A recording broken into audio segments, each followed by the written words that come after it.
வணக்கம். Welcome to Thanjavur சமையல்.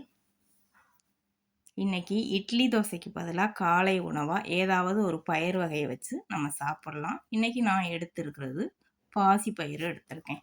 உங்களுக்கு 2 விதமாக சொல்லியிருக்கேன், எப்படி வேணாலும் செஞ்சுக்கலாம். அதை செய்கிறதுக்கு 1 கப் பாசி பயிறு எடுத்து ஊற வச்சு எடுத்திருக்கேன். குறைஞ்சது 6லேருந்து 8 மணி நேரம் இதை ஊற வச்சிங்கன்னா தான் அதோட முழு சத்தும் கிடைக்கும். இதை நல்லா ஊற வச்சு எடுத்திருக்கேன். 8 மணி நேரம் ஊறியிருக்கு. தண்ணியை வடிச்சிட்டு இதை குக்கரில் வேக வச்சுக்கலாம். இது மூழ்கிற அளவுக்கு தண்ணி ஊற்றி இதில் கொஞ்சமாக உப்பு சேர்த்து இதை 2 அல்லது 3 விசில் வர வரைக்கும் வேக வச்சு எடுத்துக்கலாம். 2 விசில்னால் நீங்கள் காரமாக தாளிக்கிறீங்க அப்படின்னா 2 விசில் போதும். இனிப்பு போட்டு செய்ய போகிறீங்கன்னா 3 விசில் வச்சிங்கன்னா சரியாக இருக்கும்.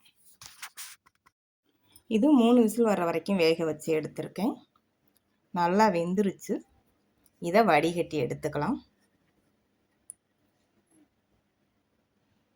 நல்லா வடிகட்டிட்டு தண்ணி வடிஞ்சதுக்கப்புறம் இதை எடுத்துக்கலாம். தண்ணியை வேஸ்ட் ஆக்காமல் இதை குடிக்கிறதுக்கு எடுத்துக்கலாம். இது கூட இனிப்பு சேர்த்து குடிக்கலாம் அல்லது இனிப்பு சேர்க்காமல் சும்மாவும் குடிக்கலாம். உப்பு சேர்த்து வேக வச்சதுனால அந்த டேஸ்ட் இருக்கும், குடிக்கிறதுக்கும் நல்லாயிருக்கும். இப்போ இது கூட 3 டேபிள் ஸ்பூன் வெல்லம், 1/4 கப் தேங்காய் சேர்த்து இதை நல்லா கலந்துக்கலாம். கொஞ்சம் ஏலக்காய் தூள் வேணுங்கிறவங்க சேர்த்துக்கலாம். நான் இப்போ இனிப்பாக செய்கிறதுனால வெல்லம் தேங்காய் சேர்த்துருக்கேன். காரமாக செய்கிறங்கிறவங்க மிளகாய், கடுகு, வெங்காயம் எல்லாம் சேர்த்து தாளித்து இந்த மாதிரி கலந்து விட்டு எடுத்துக்கலாம். காரமாக செய்கிறதும் சாப்பிட்றதுக்கு டேஸ்ட்டும் நல்லாயிருக்கும். இப்போ இனிப்பாக செஞ்சுருக்கேன், அதனால் அதை வடிகட்டின தண்ணியில் நான் இனிப்பு சேர்க்கலை. காரமாக செய்யும்போது இனிப்பு சேர்த்து அந்த தண்ணியை குடிச்சிங்கன்னா டேஸ்ட்டு நல்லாயிருக்கும். இப்போ இதோட இந்த தண்ணியை வச்சு சாப்பிட்லாம். டேஸ்ட்டு ரொம்ப நல்லாயிருக்கும். இந்த தண்ணி வேண்டாங்கிறவங்க கேரட்டு ஜூஸாக அடித்தும் கூட குடிக்கலாம். இப்போ நான் பாசிப்பயிரை முளைக்க வச்சு எடுத்திருக்கேன். பாசிப்பயிரை தண்ணியில் நல்லா ஊற வைக்கணும். 8லேருந்து 10 மணி நேரம் ஊற வச்சு தண்ணியை வடிச்சிட்டு அந்த வடித்த அதே ஃபில்டரில் வச்சு நான் மூடி வச்சேன். 12 மணி நேரத்துக்கு அப்புறம் இது நல்லா முளைச்சி வந்திருக்கு.